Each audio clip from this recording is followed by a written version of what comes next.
I am Raleigh Culp, here as usual with Bob Gilpatrick. How are you doing, bud? Great, Raleigh. How are you today? I'm doing good. I woke up and I saw a news story that I thought was interesting on the news.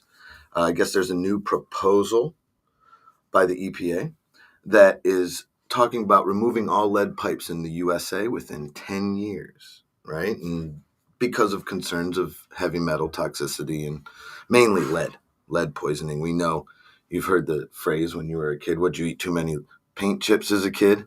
That's because lead exposure really does have issues for your cognitive development and abilities. And it's really definitely a concern, right? And so the EPA decided they were going to propose a law that says we want to remove lead pipes within 10 years to help with this public health concern, really. So we wanted to talk a little bit about that. A few of the things, that our concerns are, that experts' concerns are. So if you really think about it, no amount of lead exposure is really safe for anyone. Even little amounts can build up, right? Yeah, and it's bad for adults, even if they weren't exposed to lead when they were children. If they become adults and are exposed to lead, it leads to more cancer, kidney disease, other problems. But and in extreme cases, right away, like what happened in Flint, Michigan, they started noticing their hair was falling out, they're getting rashes, that type of thing. So yeah, lead is definitely a toxin. It's a heavy metal, and you want to be absolutely certain that your children are safe, but you as an adult too have to be concerned about it. So um, it's good the EPA is doing this. There's a lot of regulation that's made by various agencies of the United States government, and right now there's a case in front of the Supreme where one particular agency is being accused of overstepping their bounds and actually convicting people in an administrative court of law without an actual judge and jury. And so the Supreme Court is going to decide on that case sometime before June of next year, where they may be restricting the capabilities of agencies to make their own rules. But this particular rule is a good one. This is there's still a lot of lead pipes in the United States. There hasn't been new lead pipes put in since 1980, Right. but there are still old pipes that contain lead, and this is a really good initiative. It's a good way to spend the infrastructure money. Right. I mean, there's a couple things you kind of almost need to have to live. One is air and the other is water, right? And if you don't have a good supply of one or the other, it causes issues, which, you mentioned the thing about Flint, the physical issues, the cognitive development issues, especially in children. That's one of the main concerns. Yeah, and so this is kind of the opposite of what happened in Flint. So this is very proactive on the part of the government to do something good. In Flint, Michigan, the federal government, the state government, the local government, the city government all failed to take appropriate action. And what they had done was back in like 2014, in order to save some money for the city, they switched the main water supply. Oof. And so that water supply then was coming through a different set of main pipes. And those pipes had a lot of lead. Oof. And so the residents found out because they're looking at their water and it's discolored. Yeah. And they're like, well, there's something wrong with this. Well, there was too much lead. But before they got it resolved, there were a lot of people that got poisoned from that lead, including little children, to the point where there were lawsuits filed by citizen groups forcing the mitigation of it. And later on, people were held criminally responsible. Government officials, at least 15 different ones, were held criminally responsible for the neglect. Yeah, and rightfully so. I mean, when you think about these officials, in a way, they really have to consider the safety of their citizens, and in here is a complete failure of that. Yeah. And it's kind of good to see that you've got the EPA trying to obviously prevent this in other states. I know there's a couple other states that have a lot of lead pipes. One of them's New Jersey. The other one, I think, Illinois, I is believe, Illinois and Rhode Island. It says where a quarter or more of these service lines need to be replaced because of the yeah, lead. So, there's still other states that have the issue. Luckily, they're not changing a water supply from one to the other and using old infrastructure, but still something we definitely want to yeah. hopefully. That's part of it. You also have lead-based paints Yes. also that are still in older buildings, Mm-hmm.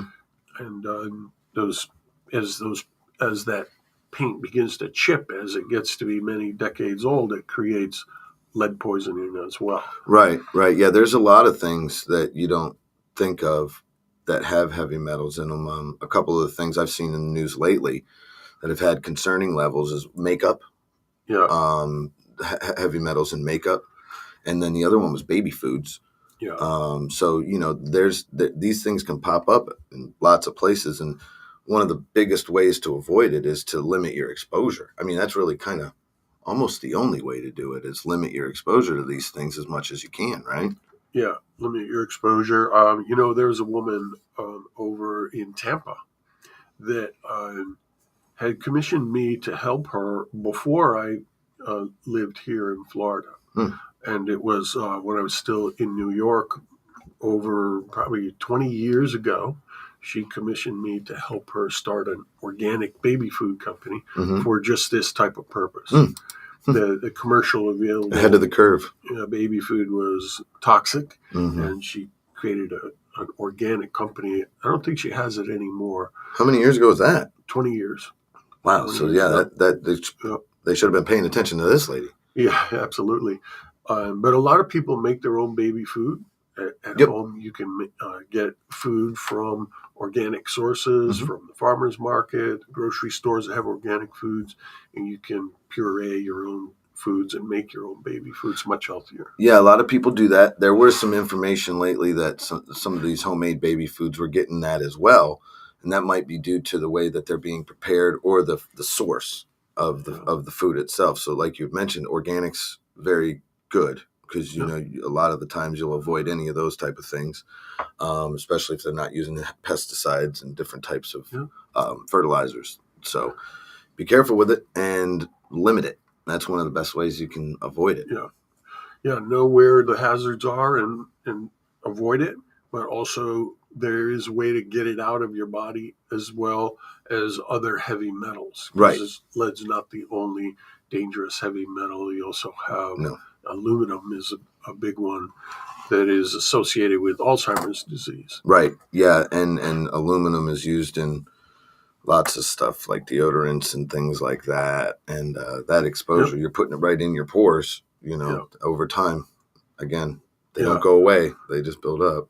Yeah, so how do we remove them, though? Yeah, so chelation is a word and a technique for getting things out of your body. Chelation, yeah. Yep, so to chelate means claw. Okay. And so essentially what's happening is you have a heavy metal situation, and the metal is accumulating in your body, and it's not leaving via your urine or your feces or out through your sweat glands and like that. It's not being released. Yeah, and so what a chelating compound does is you take it into your body, usually by mouth, and it wraps around the heavy metal, and it gets disguised as the compound that's wrapping that heavy metal. Okay. And then your body recognizes that wrapping as something to be excreted. Gotcha. And so the heavy metal gets shuttled out by the claw that has glommed onto the metal, the heavy metal. Oh, okay. So that's what chelation is. There's different ways to receive chelation. Typically, when someone says chelation, they think of an IV. Right. So there are centers, and they're regulated. Some states allow for chelation centers, and some really frown upon it. And you can go to a chelation center. Mm-hmm. They will test your blood and your hair to give you a heavy metal profile, probably 15 to 30 different metals that they will look at. Okay. And then they'll say, okay, here's what you're really high in.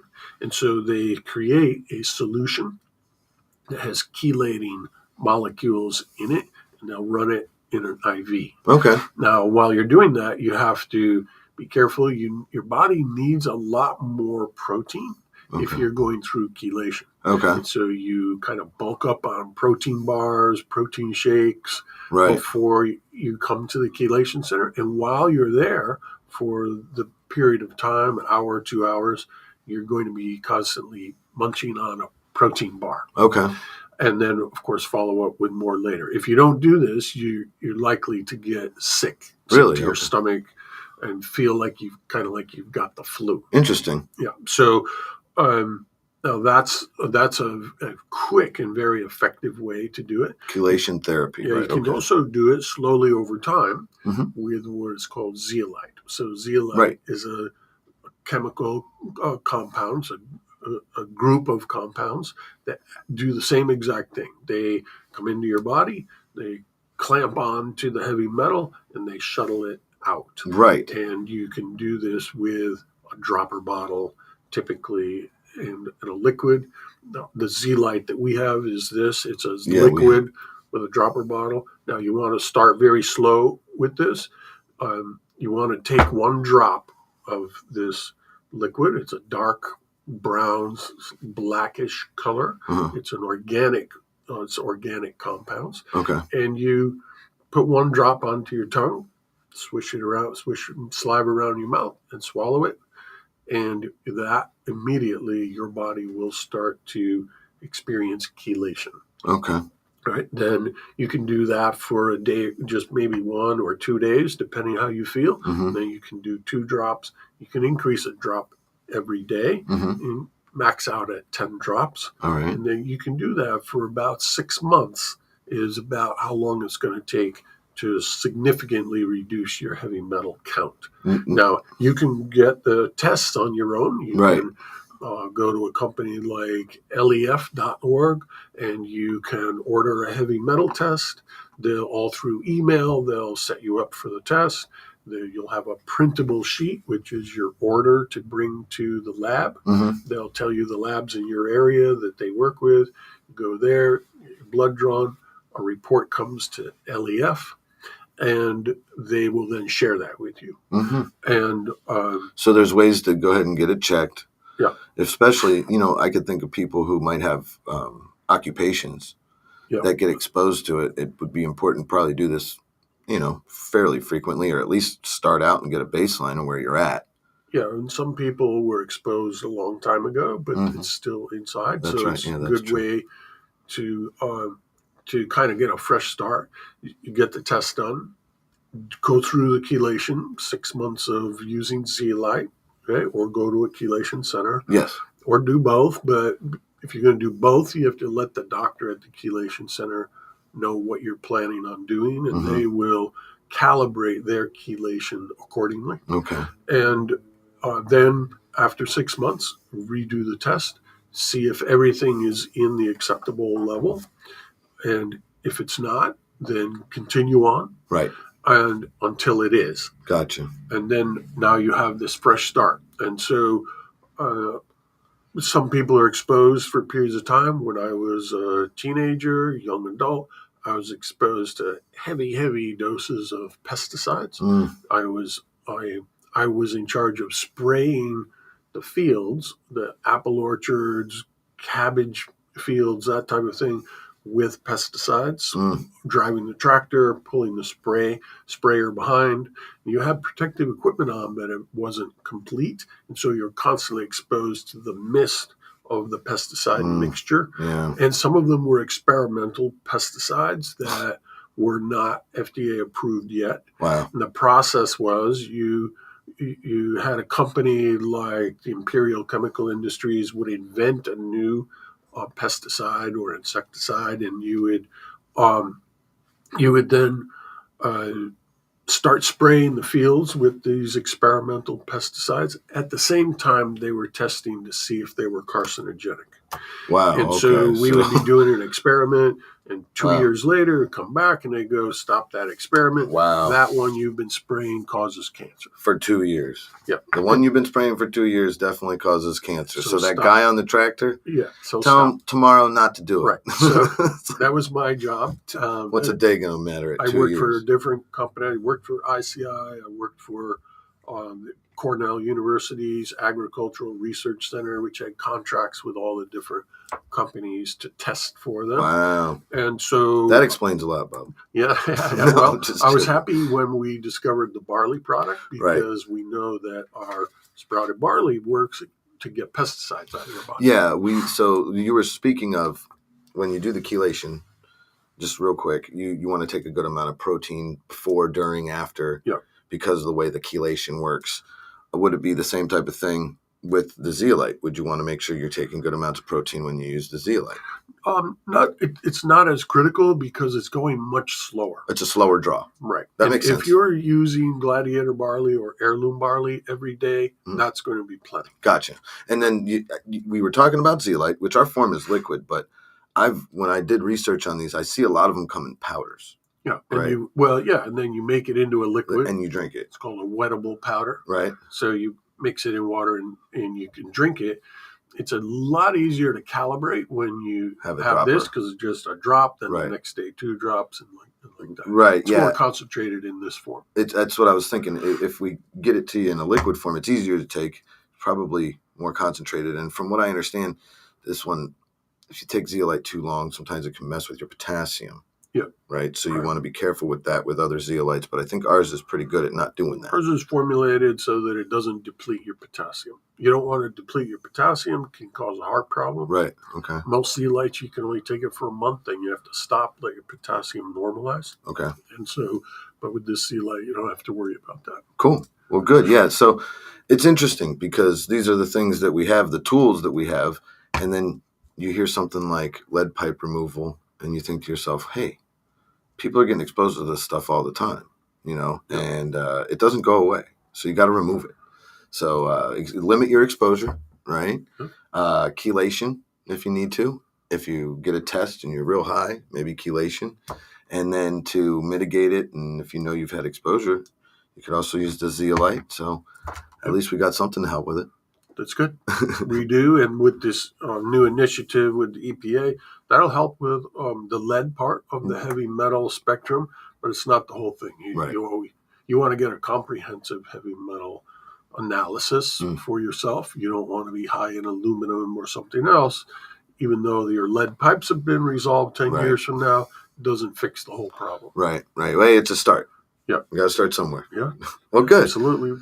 Great. Well, thanks, Raleigh. Yeah, man. I appreciate you. I'm glad we shed some light on this. If you guys want to see some more podcasts or anything like that, I'll put it up on the screen real quick. You can go to boomerboost.com and you go to the blog and podcast section, and we have blogs, podcasts on a whole bunch of different topics. We actually did one about heavy metals, a more in-depth, longer one. So go ahead and check that out on the website. Just search heavy metals. It'll bring you right to it. But yes, besides that, we have, actually, I think today's the last day of our Black Friday buy one, get one half off sale. Yes, it is. So if anybody's interested in checking out zeolite, I believe that's on the list. Yeah. I think, we have some in stock. We do have some in stock. Yeah, Normally, just got some in. Yeah, we just got some in. So if you guys want to check it out, or if you have questions, mainly, I know because, you might need to know how to take it. We went over that a little bit. But if you have questions, too, you can give us a call. It's 1-800-861-4609. Put it up on the screen for more information. But besides that, thanks for joining us, man. And I appreciate you listening and watching Live Forever Young Radio. Have a good one, you guys.